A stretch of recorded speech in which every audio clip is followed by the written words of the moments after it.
ಕರ್ನಾಟಕ. ನನಗೆ ಈ ಒಂದು ವಿಡಿಯೋ ನೋಡಿ ತುಂಬಾನೇ ಕಾಮಿಡಿ ಅನ್ಸ್ಬಿಟ್ಟು. ಯಾಕೆಂದ್ರೆ ಈ ಕೆಲವೊಂದು ಚೆನ್ನೈ ಫ್ಯಾನ್ಸ್ ಇದ್ದಾರೆ, ಅವರು ಜಸ್ಟ್ ಧೋನಿಗೋಸ್ಕರನೇ ಚೆನ್ನೈನ ಸಪೋರ್ಟ್ ಮಾಡ್ತಾರೆ. ಆ ತರ ಮಾಡಕ್ ಹೋಗ್ಬೇಡಿ. ಯಾಕೆಂದ್ರೆ ಆ, ಒಂದು ಟೀಮ್ ಅಂತ ಆಡ್ತಾ ಇದ್ದಾರೆ ಎಲ್ಲರೂ. ಒಂದು ಟೀಮ್ ಅಂತ ಒಂದು ಟೀಮ್ಗೋಸ್ಕರ ಎಫರ್ಟ್ ಆಗ್ತಾ ಇದ್ದಾರೆ ಎಲ್ಲ ಪ್ಲೇಯರ್ಸ್ ಕೂಡ.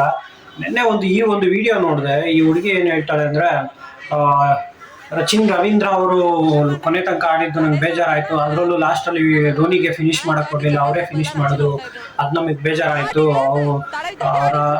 ರವೀಂದ್ರ ಜಡೇಜಾ ಔಟ್ ಆಗಿದ್ದಾಗ ಫುಲ್ಲು ಖುಷಿ ಪಟ್ರು ಜನಗಳು. ನಮ್ಗೆ ಅದೇ ಬೇಜಾರಾಗೋಯ್ತು ನಮಗೂ ಕೂಡ. ಅಲ್ಲ, ನಿಮ್ಗೆ ಟೀಮ್ ಅಂತ ಬಂದಾಗ ಯಾರು ವಿನ್ ಮಾಡಿಸಿದ್ರೇನು, ಒಟ್ಟಿನಲ್ಲಿ ಟೀಮ್ ವಿನ್ ಆಗ್ಬೇಕಷ್ಟೇ. ಟೀಮ್ ವಿನ್ ಆಗಬೇಕು, ಟೀಮ್ ಕ್ವಾಲಿಫೈ ಆಗಬೇಕು, ಟೀಮ್ ಕಪ್ ಹೊಡಿಬೇಕು ಅನ್ನೋದು ಎಲ್ಲರ ಆಸೆನೂ ಇರುತ್ತೆ. ಈ ಒಬ್ಬ ಆಟಗಾರ ಬಂದು ವಿನ್ ಮಾಡಿಸಿದ ತಕ್ಷಣ, ಲಾಸ್ಟಲ್ಲಿ ಧೋನಿ ಬಂದು 6 ಹೊಡೆದಿದ ತಕ್ಷಣ ಧೋನಿಗೆ ಎಲ್ಲ ಕ್ರೆಡಿಟ್ ಕೊಟ್ಬಿಡ್ತೀರಾ. ಹಾಗಾದ್ರೆ ಚೆನ್ನಾಗಿ ಬ್ಯಾಟಿಂಗ್ ಆಡಿದಂತಹ ಋತುರಾಜ್ ಗಾಯಕ್ವಾಡ್ ಏನ್ ಮಾಡ್ಬೇಕು ಅಲ್ಲಿ? ಆ ವಿಕೆಟ್ ಕೊನೆ ತನಕ ಕಾಪಾಡಿಕೊಂಡು ರಚಿನ್ ರವೀಂದ್ರ ಅವರು ಟೀಮ್ನ ಗೆಲ್ಲಿಸ್ಕೊಟ್ಟಿದ್ದಾರೆ. ಅವ್ರು ಏನ್ ಮಾಡ್ಬೇಕು?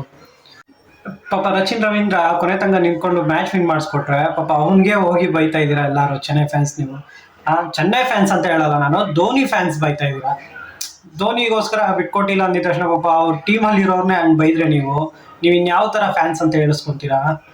ಎಲ್ಲಾರು ಒಂದು ಟೀಮ್ ತರ ನೋಡಿ, ಅವಾಗ ಎಲ್ಲಾರನ್ನೂ ನೀವು ಸಪೋರ್ಟ್ ಮಾಡೇ ಮಾಡ್ತೀರಾ. ಜಸ್ಟ್ ಧೋನಿ ಮಾತ್ರ ಸಪೋರ್ಟ್ ಮಾಡಕ್ ಹೋಗ್ಬಿಡಿ. ನಾನು ಈಗ ಹೇಳ್ತಲ್ಲ, ಲೈಕ್ ಧೋನಿ ಅವರು ಚೆನ್ನಾಗಿ ಆಡ್ತಾ ಇಲ್ಲ ಅಂತ. ಧೋನಿ ಅಂಡರ್ ಅಲ್ಲೇ ಎಷ್ಟು ನೀವು 5 ಕಪ್ನ ಕೂಡ ಗೆದ್ದಿದ್ದೀರಾ.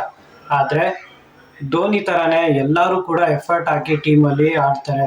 ಸೊ ಅವ್ರಿಗೂ ಕೂಡ ರೆಸ್ಪೆಕ್ಟ್ ಕೊಡೋದನ್ನ ಕಲೀರಿ. ನೀವು ರೆಸ್ಪೆಕ್ಟ್ ಕೊಟ್ಟಿಲ್ಲ ಅಂದ್ರೆ ನೀವು ಟೀಮಿಗೆ ಸಪೋರ್ಟ್ ಮಾಡಿದ್ರೆಷ್ಟು ಬಿಟ್ರೆಷ್ಟು.